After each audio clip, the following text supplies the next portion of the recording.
নমস্কার, জেজনাসাতে আপনাদের সকলকে স্বাগত। আমরা ঠিক এর আগের ভিডিওতে long term and short term memory নিয়ে কথা বলেছিলাম, যেখানে মূলত আমরা আলোচনা করেছিলাম যে এই দুটো কাকে বলে বা ডেফিনেশন। আজকে আমরা তার আরেকটু অন্তর্নিহিত অর্থ নিয়ে আলোচনা করতে পারি।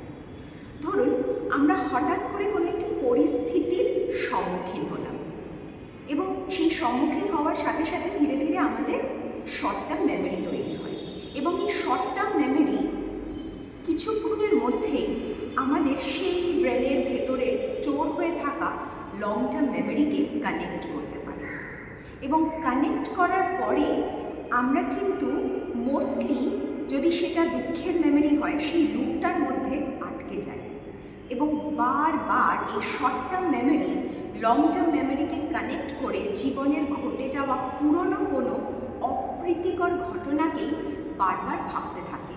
তার থেকে অ্যাংজাইটি, প্যানিক অ্যাটাক, নানা ধরনের সমস্যা আমরা ফেস করি। কিন্তু সেই লং টার্ম মেমোরিতেও কিন্তু কোথাও না কোথাও ভালো মেমোরিও লুকিয়ে আছে। কিন্তু ওই মুহূর্তে যখন আমাদের অ্যাংজাইটি বা প্যানিক অ্যাটাক আসে, তখন কিন্তু আমরা ওই ভালো মুহূর্তগুলোকে কানেক্ট করতে পারি না আমাদের লং টার্ম মেমোরির, এবং আমরা একই জায়গায় ঘুরতেই থাকি অ্যাংজাইটি অ্যাটাক, প্যানিক অ্যাটাক।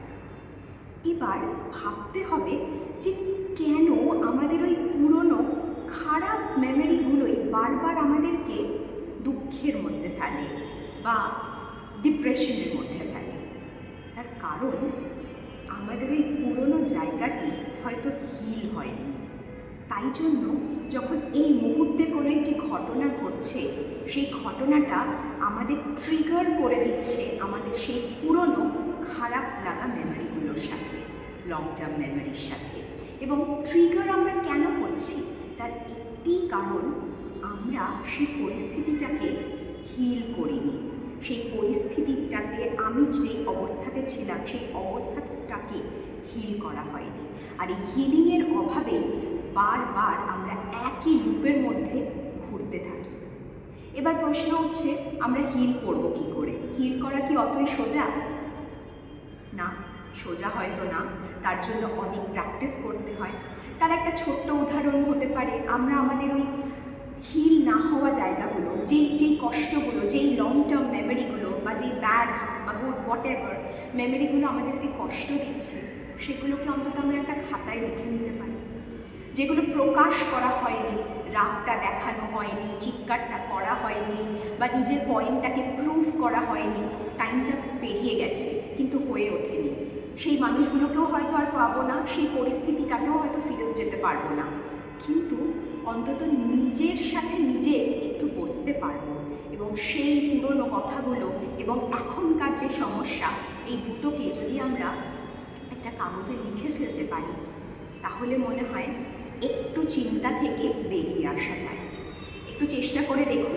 তবে শুধু লেখাটাই শেষ নয়, এর পরেও আরও অনেক কিছু স্টেপ আছে। তার জন্য জেজনাসা তো আছেই, যোগাযোগ করুন আমাদের সাথে এবং চেষ্টা করে দেখুন না এই লং টার্ম মেমোরিকে কী করে হিল করা যায় এবং ভালো থাকা যায়। নমস্কার। এই ক্রিসমাসের আবহে ভালো থাকবেন, সুস্থ থাকবেন আর আমাদেরকে যোগাযোগ করুন।